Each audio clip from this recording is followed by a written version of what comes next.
ध्यान से, last time पे जो हम क्वेश्चन कर रहे थे उसी क्वेश्चन को रिपीट कर रहे हैं।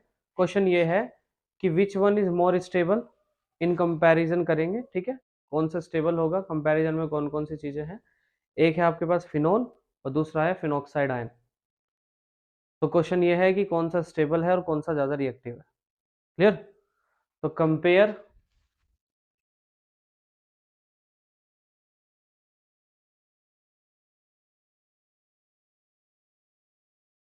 Compare the reactivity, soon low question, बता देंगे टाइम आपको कितना भी रखेंगे, ऑफ फिनॉक्साइड, ठीक है, आयन एंड फिनोल। एक बार सवाल पूछा गया था, वैसे तो टफ क्वेश्चन है, लेकिन बहुत बार ऐसा हो जाता है कि कभी कभी क्वेश्चन रिपीट हो जाते हैं सेम। क्वेश्चन के अंदर हमें पढ़ना क्या है उस चीज को थोड़ा सा ध्यान से समझ लो। दोबारा बता रहा हूं कि हमें कंपैरिजन करनी है कि फिनोल और फिनॉक्साइड आयन में कौन सा ज्यादा स्टेबल है, कौन सा ज्यादा रिएक्टिव है। पहले भी हम इस बात को डिस्कस कर चुके हैं कि जो चीज ज्यादा स्टेबल होगी वो उतना ही कम क्या होगी, रिएक्टिव हो जाएगी, और जो जितनी ज्यादा रिएक्टिव होगी वो उतनी ही कम स्टेबल होगी। मतलब कि reactivity is inversely proportional to the stability of the compound. इस चीज का ध्यान रखना कि अगर कोई चीज स्टेबल है तो वो लेस क्या होगी, रिएक्टिव होगी। तो एक तरफ हम बात करेंगे फिनोल के बारे में, और फिनोल के जो स्ट्रक्चर है उसको देख लीजिए ध्यान से कि फिनोल का रेजोनेंस यहाँ पे हम स्टडी करेंगे। ऑक्सीजन के साथ यहाँ H अटैच है, ऑक्सीजन के पास 2 लोन पेयर है, और ये इसके पास बेंजीन के अंदर डबल बॉन्ड्स, ठीक है। इसी तरीके से फिनॉक्साइड का हम यहाँ पे स्ट्रक्चर बना रहे हैं। फिनॉक्साइड के केस में भी देखेंगे कि यहाँ पे उनका रेजोनेंस अकॉर्डिंग क्या, एक नई स्टडी यहाँ पे देखने को मिलती है, दैट इज O नेगेटिव, ठीक है। इसके पास 3 लोन पेयर होते हैं बेटे, ध्यान रखना है, और ये double bond double bond double, इस तरह से इनकी फॉर्मेशन है। तो रेजोनेंस स्टार्ट होने के दौरान क्या होगा, सबसे पहले बेंजीन की रिएक्टिविटी ज्यादा है तो OH से ऑक्सीजन से वो इलेक्ट्रॉन को खींचेगा, और उस टाइम पे ही ये वाला इलेक्ट्रॉन क्या होगा, आगे की तरफ शिफ्ट करता है, जिसकी वजह से पहला स्ट्रक्चर कुछ इस तरह से डेवलप होता है कि बेंजीन के पास में ऊपर ऑक्सीजन के साथ डबल बॉन्ड हो जाता है, और ऑक्सीजन क्या हो जाता है, पॉजिटिव चार्ज, और ये नेगेटिव चार्ज यहाँ पे आ जाता है, और ऐसे डबल बॉन्ड बाकी के जो 2 थे वो ऐसे ही रहते हैं। फिर नेक्स्ट स्टेप में क्या करना है, नेक्स्ट स्टेप में फिर से डबल बॉन्ड बनाना है, और ये आगे की तरफ क्या होना है, शिफ्ट। अब ऐसे ही केस को जब हम आगे करेंगे तो हमारा नेक्स्ट स्ट्रक्चर कुछ इस तरह से डेवलप होता है कि बेंजीन की सरफेस पे डबल बॉन्ड ऑक्सीजन H ऐसी रहेगा, पॉजिटिव चार्ज ऑक्सीजन, यहाँ डबल बॉन्ड बन गया, नेगेटिव चार्ज इधर आ गया, और डबल बॉन्ड जो इधर था वो इधर ही रहेगा। नेक्स्ट अब क्या करेंगे, आगे जाके फिर से ये चार्ज जो है आगे बीच में जाके क्या करेगा, फॉर्मेशन करेगा डबल बॉन्ड की, और ये वाला जो है वो आगे स्टेबल हो जाएगा, सॉरी आगे शिफ्ट हो जाएगा। तो आगे जब शिफ्ट होगा तो यहाँ से आपका नेक्स्ट स्ट्रक्चर कुछ इस तरह से दिखेगा, that is double bond OH positive हो गया, और यहाँ पे डबल बॉन्ड है, और यहाँ पे आपके पास डबल बॉन्ड बन गया एक, और यहाँ पे नेगेटिव चार्ज हो गया। क्लियर? फिर क्या करोगे आप, इसको यहाँ पे डबल बॉन्ड बनाएंगे और इसको आगे की तरफ शिफ्ट कर देंगे। तो लास्ट जो हमारा रेजोनेंस का स्ट्रक्चर यहाँ से तैयार होता है वो कुछ इस तरह से दिखेगा, दैट इज बेंजीन, और बेंजीन के पास में है ऑक्सीजन, फिर से सिंगल बॉन्ड, ठीक है, 2 लोन पेयर के साथ, और यहाँ पे डबल बॉन्ड, यहाँ पे डबल बॉन्ड, और यहाँ पे डबल। इस पूरे के पूरे मैकेनिज्म के दौरान हमने एक चीज मेजर की है कि जब फिनोल का रेजोनेंस हो रहा था, तो ये रेजोनेंस ऑफ फिनोल भी कह सकते हैं आप इसे, ठीक है। तो जब आपने फिनोल के रेजोनेंस की यहाँ पे स्टडी करी, तो यहाँ पे फिनोल के रेजोनेंस के दौरान आपने देखा कि 2 चार्ज एक साथ काम कर रहे हैं, ठीक है, एक charge oxygen sorry ortho position पे है और एक ऑक्सीजन पे है। सिमिलरली एक चार्ज यहाँ पर है, पैरा पोजीशन पे है, और फिर ऊपर O के पास भी है, इसके पास भी ऑर्थो पोजीशन के पास, और एक ऊपर हेड पोजीशन पे भी है। मतलब क्या है कि अगर आपके पास में कोई भी रिएक्शन कराने की बात की जाए तो इसके पास 2 चार्जेस हैं। जब 2 चार्ज है इसके पास तो क्या होगा कि 2 डिफरेंट चार्ज वाली स्पीसीज इससे रिएक्शन कर सकती है, क्योंकि जब इसके पास डिफरेंट चार्जेस आ गए प्लस और माइनस, तो प्लस वाला माइनस से रिएक्ट कर सकता है, माइनस वाला प्लस से रिएक्ट कर सकता है। अगर हम इसका रेजोनेंस को देखें तो इसके रेजोनेंस में ऐसा नहीं है, ठीक है।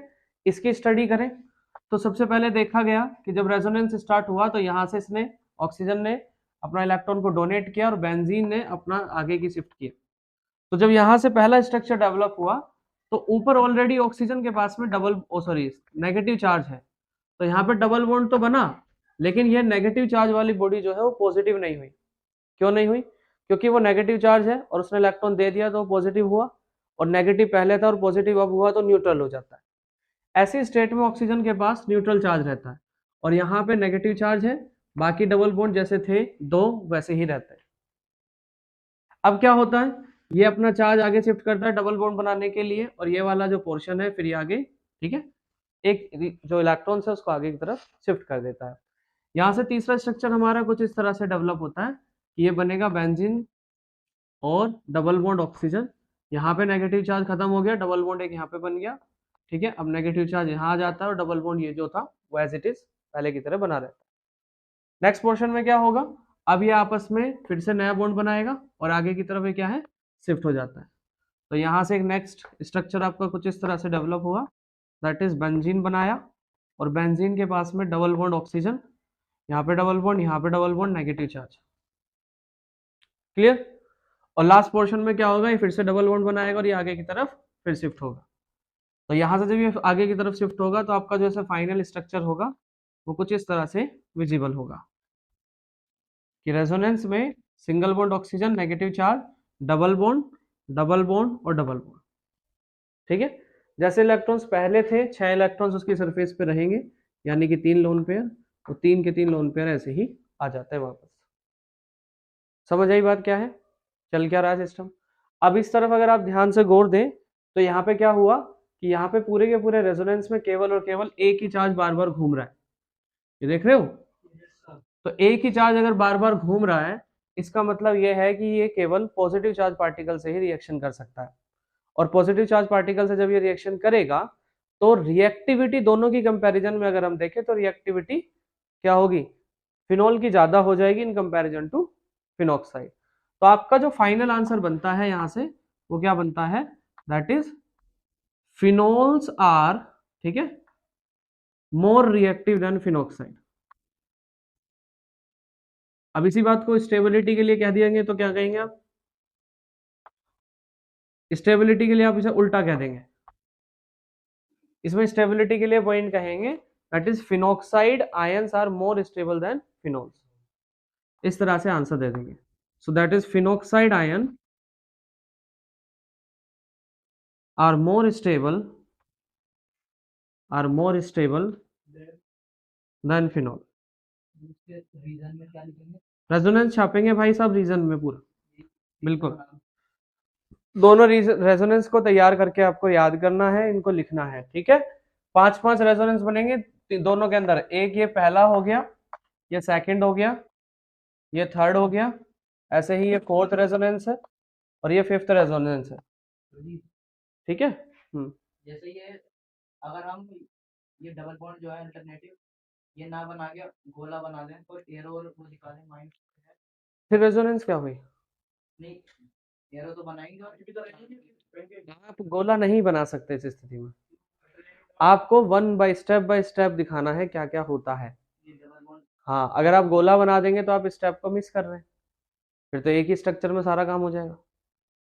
भाई आपकी अपनी मर्जी से ऑर्थो पे भी आ जाएगा, आपकी मर्जी से मेटा भी आएगा, वो तो ऐसा संभव नहीं है। लेकिन ये मेटा डायरेक्टिंग ग्रुप नहीं है, ये सिर्फ और सिर्फ ऑर्थो पोजिशंस पे और पैरा पोजिशंस पे नेगेटिव चार्ज दे रहा है, तो कभी भी डायरेक्टली पूरा गोला जो बेंजीन के अंदर बनाते हैं वो नहीं बनेगा। समझ आ गया? चलो इसको लिखो, फिर आगे चलते हैं नेक्स्ट पॉइंट पर।